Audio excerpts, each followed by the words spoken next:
Namaste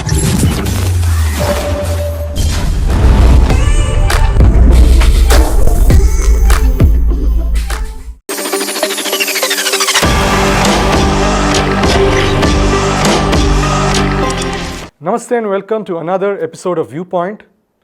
As we inch closer and closer to President-elect Donald Trump swearing in ceremony on the 20th of January, a lot of changes are happening in the US and even beyond, and out of the blue, a lot of people are taking U-turns, and the latest in this case is the Hindenburg research, where its founder, Nathan Anderson, who founded it in 2017, out of the blue is now saying that I'm disbanding Hindenburg research and then I'm done with this. And all of this after he made over $4 million after messing with India's stock markets out of a single trade, which is Adani. So what's happening over here? To discuss with this, we have with us a political researcher and analyst, Mr. Suresh Kochattil. Namaste ji. Namaskar.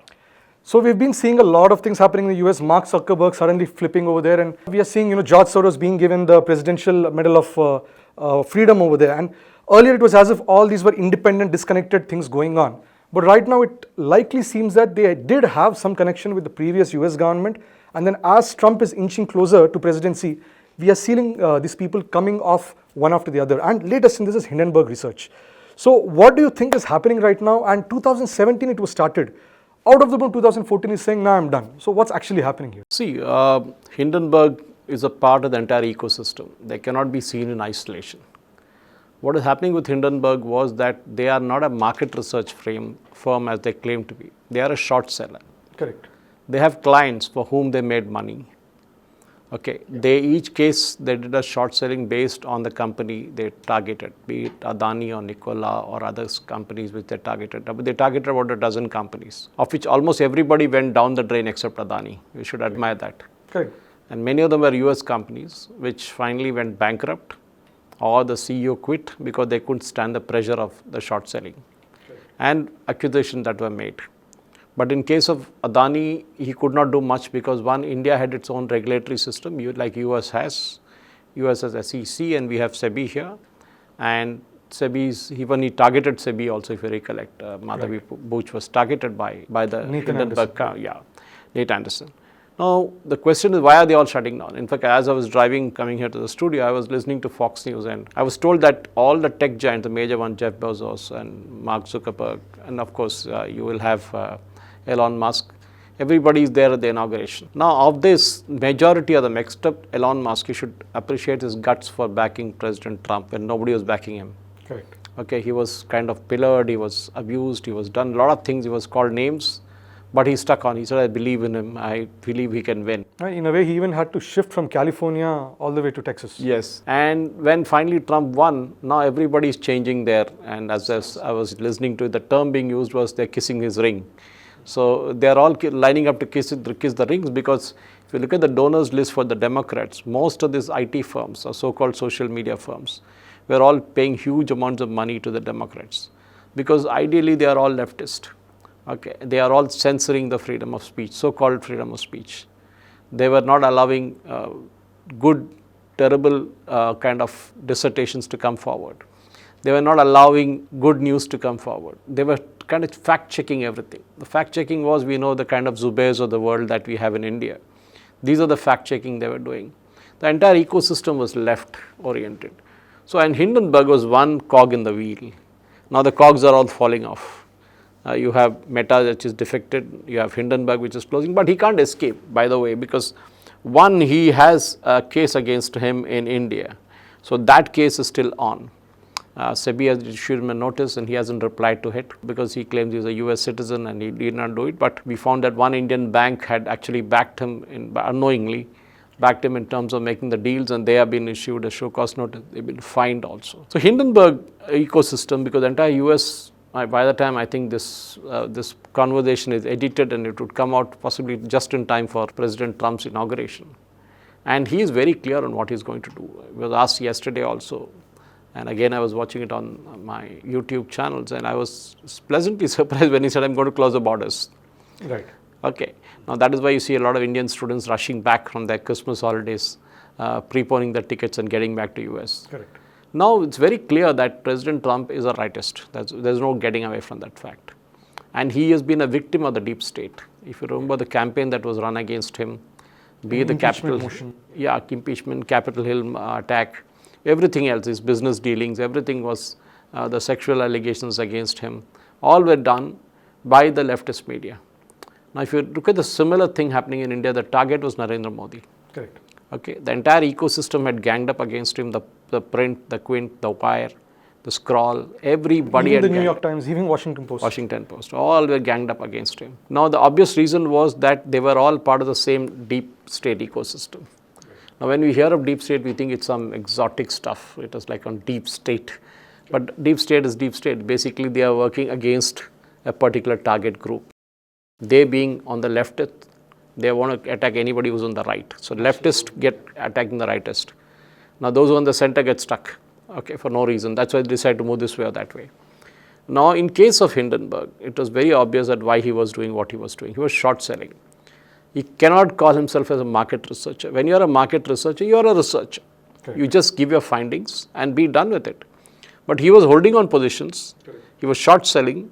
He was expecting the company stock to tank, which it did in many cases. And then he squared off his positions and he made money. In fact, they say you really can't even trace, what are the sources of funding, what are the accounting reports. There's nothing that they've actually documented. Yeah, it is. Because see, when we look at various targets of Hindenburg, and as I was reading it, it was Adani was one, SEBI was another one, which was targeted. Then we had Nikola Corporation in the US, which was targeted in 2020 by Hindenburg. Of course, they had a fake claim which they made on the electric truck which they were making.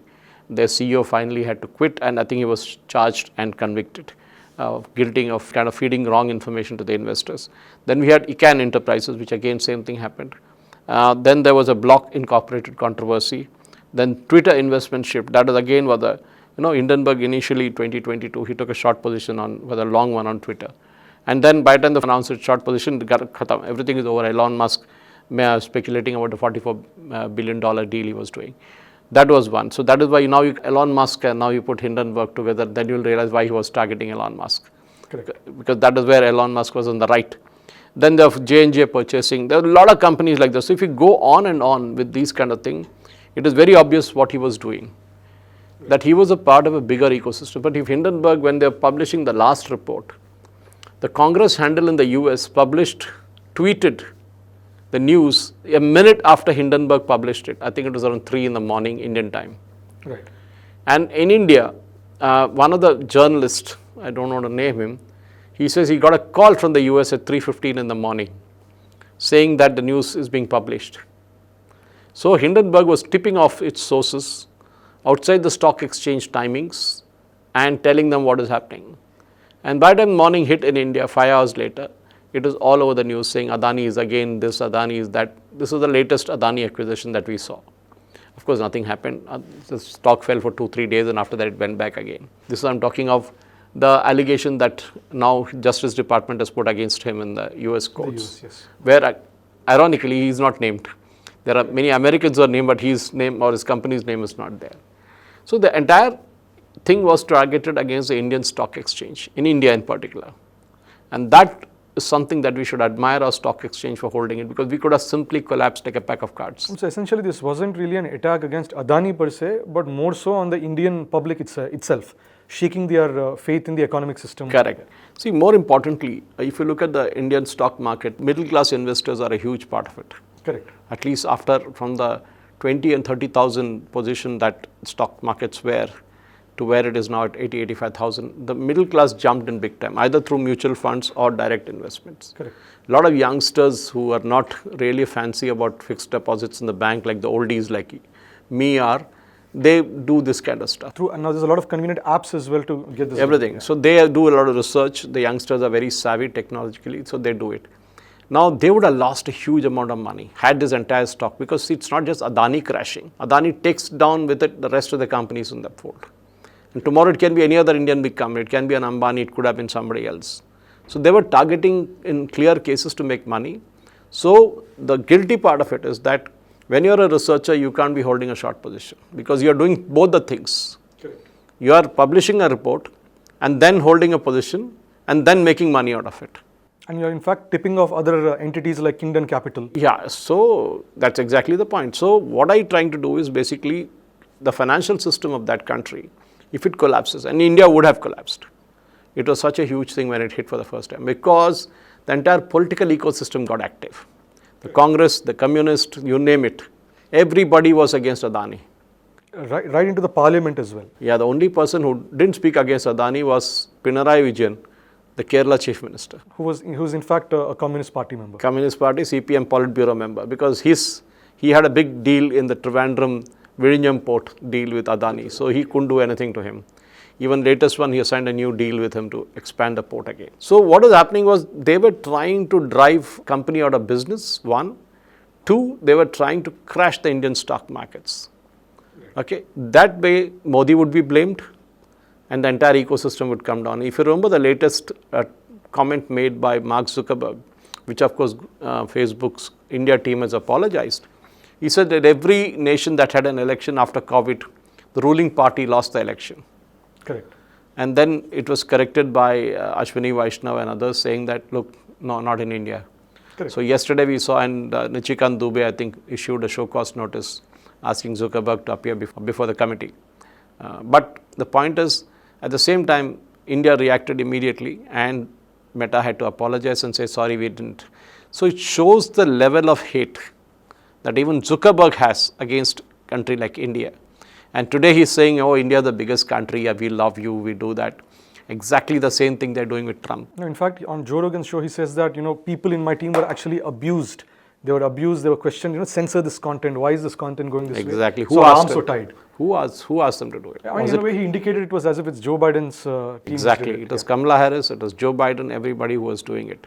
And that is why, if you remember Kash Patel, he said the first day when this entire thing, the new administration comes into office, he will shut down FBI and convert it into a museum, the office. And that's exactly the point. He said the guys are supposed to be doing their job, they're sitting and doing things, political jockeying all the while. With other nations that are not within their Yes, exactly. So what Hindenburg did was one small drop in the ocean of a bigger kind of financial mess they wanted to create.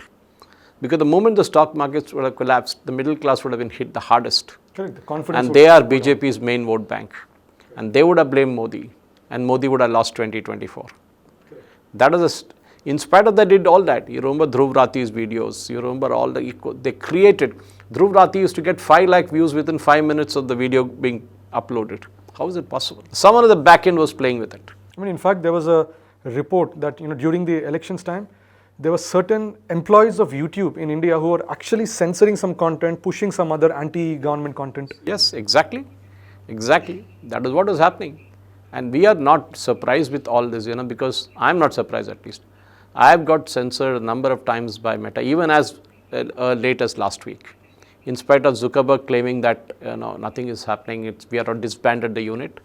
All I did was take a tweet from Congress's comparison of Modi and Lawrence Bishnoi, the same picture at the Sonmarg tunnel of Modi ji, and that picture immediately went viral on the internet. I just took it and put it, and they just removed the picture without even allowing me to argue my case.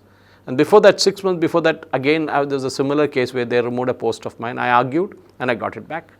Now, how many people will have the time, the propensity, or even the patience to go after this?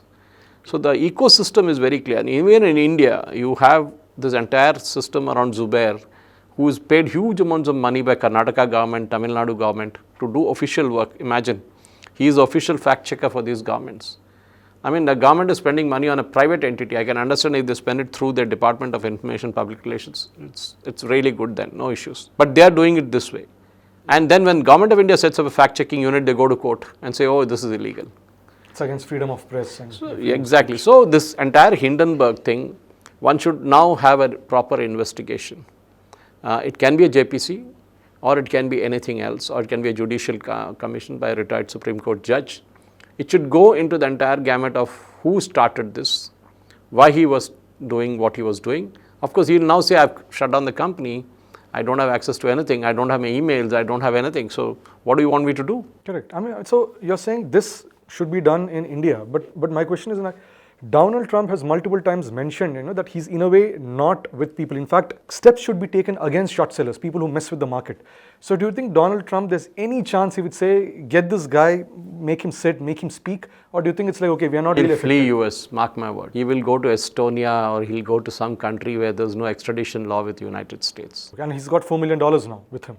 So he would have transferred that cash by now. He won't be sitting on that cash pile right now. So Trump comes in, everybody's scared. You're seeing the way the Hamas-Israeli deal is coming through. I mean, here is Netanyahu facing immense pressure from his own cabinet not to go for the deal. But he still goes for it because Trump wants to come with a clean slate. He is going to crack down hard, and Hindenburg is one such case. We're going to see more such cases. We're going to see more people disappearing from the scene. And I want the government of India to investigate the Congress party and others who also benefited from the Hindenburg report. I'm sure that a lot of them made money. In fact, if you see Priyanka Vadra's asset declaration from the elections in Wayanad, it has Adani shares listed in it. Okay, and which is ironical because her brother is running a campaign as Adani and she's owning the shares of it. Okay, any Indian citizen can do it. Nobody is prevented from doing it. But the point I'm saying is, exact Lok Sabha session commences or parliament commences, we have a Hindenburg report or we have something else. And this is exactly a pattern that has been happening there. And I think Prime Minister Modi should really thank the US electorate for electing Donald Trump because in one stroke, he is doing what Modi ji could not do in India, which is crack down hard on these characters. This is one grouse I had against Modi government, that they never cracked down against the Zubair kind of characters. They did, of course, put him in jail, but that is the UP government, not the union government. But time has now come. We all know what damage social media can do in 5 minutes. And it's time the government of India takes these things seriously. Great. So thank you so much for your valuable insights on this. So you heard today's discussion. So what do you think about this? Please comment below. We'll catch up again. Namaste and Jai Hind.